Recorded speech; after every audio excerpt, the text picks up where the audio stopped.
Well, we've made a couple videos in a row about the good things coming from training camp, and now it's time and due for some bad news coming out of training camp. Stick around to find out what's going on. It's Elijah from Sports Talk Indy. Today we have some breaking news, some not great breaking news, and in fact, my first not great breaking news that I get to break to you right now, and that is that edge rusher, according to Ian Rappaport, edge rusher Samson Ebukam is officially out for the season with an Achilles injury. Saw him go down and was kind of taken off the field yesterday. Didn't think much of it at the moment, just because Achilles injuries can be so finicky. You can go from having a sprained ankle to an Achilles injury, and you don't know until they start to do the MRIs and start to really dig deeper into this. But this is a big loss for the Indianapolis Colts. Last year, Samson Ebukam was the biggest free agent signing that the Colts made, and that was a 3-year, $24.5 million deal. Now, while this is a big deal, I do think that it shows some insight by Ballard and company that, by taking Latu, which was a heavily criticized pick, I might add, taking him at number 15 overall with his history and with the things that he had going on, I think that was a very scrutinized. But it now looks to be a saving grace for this Colts defensive line, as they will have a second option or a primary option now at the defensive line spot. Now, this is going to rival and be on the opposite end of Kwity Paye. So, whatever side Kwity Paye lines up on, expect Latu to line up on the other side. He will probably line up on the strong side with DeForest Buckner. Now, where that is going to go is going to vary entirely. But this is encouraging only because the news isn't encouraging. Samson Ebukam is a massive loss to this Colts team, but the fact of the matter is, Latu is already having a great training camp. This is just going to put a lot of pressure on him and the other members of this defensive line, a lot of which is a newly found pressure. The Colts had a franchise record last year of 51 sacks per game, or not per game, 51 sacks in the season. And they had the fifth most sacks in the NFL. Now, while all of that came, they were also bottom 10 in the league in QB pressures.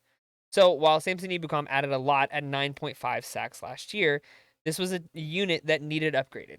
And they did that. They brought in DeForest Buckner on a contract extension. He was playing on the last year of his deal, and now he has several more to follow. They brought Grover Stewart back on a, again, pretty heavily scrutinized deal that now looks to be a potential saving grace for the Indianapolis Colts. So they brought him back on a massive deal. They brought Roquan Davis back, which was probably the biggest free agent signing that the Colts made. Again, another scrutinized thing because we hoped that the Colts were going to sign someone in another position.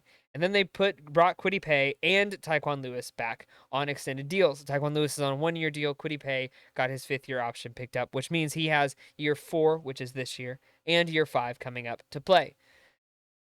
All of that was a lot of information. But the biggest thing that this is going to prove to be is that this is going to test Latu very, very early, which is not always what you want, specifically in a defensive player playing against some decent offensive lines. The first month of the year, the Colts will face the Texans, which have a pretty decent offensive line. They will face the Packers, they will face the Bears, and then they will face the Titans. So this is going to be already a test for him in that all of these guys have new quarterbacks that are all ready to just absolutely pounce. This is going to test our secondary, of which is a unit that I don't know that I trust yet. There have been some plays already come out of training camp videos that have been really good. Julian Blackmon had a diving interception yesterday that Shane Steichen said, I threw the ball. I would have thrown the ball exactly where Anthony Richardson threw it. Julian just played a great play. He was playing kind of a mid-safety round or a mid-zone and dropped back and just made a really, really heck of a play, which is good. But this is going to put more pressure on this defensive line, which I don't know that I was personally prepared to be tested this early. Samson Ebukam is one of the better, specifically last year, one of the better edge rushers in the league, and he was paid at a very budget-friendly salary, at only $8.275 million per year.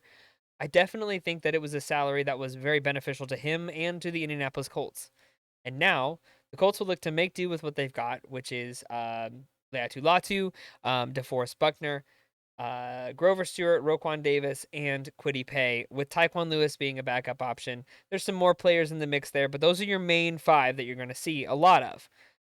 And I think this is going to be one of the units that, again, Latu has proved a lot this offseason. But I think that for a lot of us, we were hoping that he was going to be lining up opposite Samson Ebukam. But what this means now is that Latu is going to immediately draw a significant amount of attention and potentially some double teams, which is not what you want for a guy who's trying to figure it out in the NFL. Now, all that being said, I think Latu's got it. He's definitely seems to already have the finesse moves and some of the agility that you really hope to see in like a year 3 or a year 4 player. This guy has come back from injury and really proven to be fantastic. But this is a big deal for the Indianapolis Colts. This loss of Samson Ebukam is nothing to. This is the first major loss of the season. And honestly, as a Colts analyst, this is the first breaking news that is bad that I've had to break. And that is that like immediately as soon as this video or as soon as this came out, I got on to post this video. So I don't know who is available at the defensive line spot, or if anyone of note is really there, or if the Colts are going to even pursue that option. I mean, they lost a lot of people last year in the secondary, and they didn't pursue a veteran option, and they haven't pursued a veteran option already this year. So they might not. It might be Kwity Paye and Latu, two very young guys who are going to be in charge of carrying the edge rush abilities against quarterbacks like Jordan Love, like Caleb Williams, like Will Levis, like Trevor Lawrence, like CJ Stroud, and a bunch of other guys that are going to immediately test this defensive line. But not only that, but some premier running backs. You've got now Josh Jacobs on the Packers. You've got DeAndre Swift on the Bears. You've got Joe Mixon on the Texans. You've got Tony Pollard on the Titans, and that's just the first month of the season. So it's going to be a lot of boom or bust, and it's going to be a lot of figuring it out. And don't be surprised if this Colts team starts out slow. Now, I don't think that this Colts team is going to end up slow. I think this team is still a playoff team, even with the loss of such a substantial player like Samson Ebukam. I still think this Colts team has what it takes.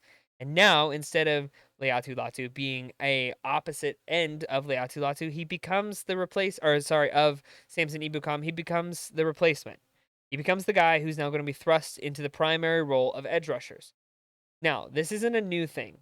The Colts have been had some premier edge rushers throughout their history, specifically most recently with Dwight Freeney and Robert Mathis.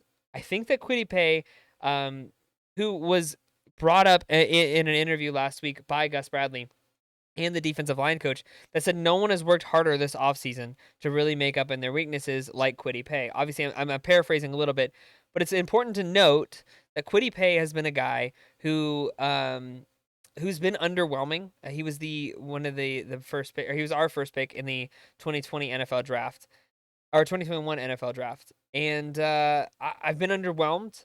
But at the same time, I'm encouraged to see what we've already seen come out from training camp on Kwity Paye. There's going to be a lot on his shoulders and a lot on the shoulders of Latu to make up the difference that is lost by Samson Ebukam being out for the rest of the season with an Achilles injury.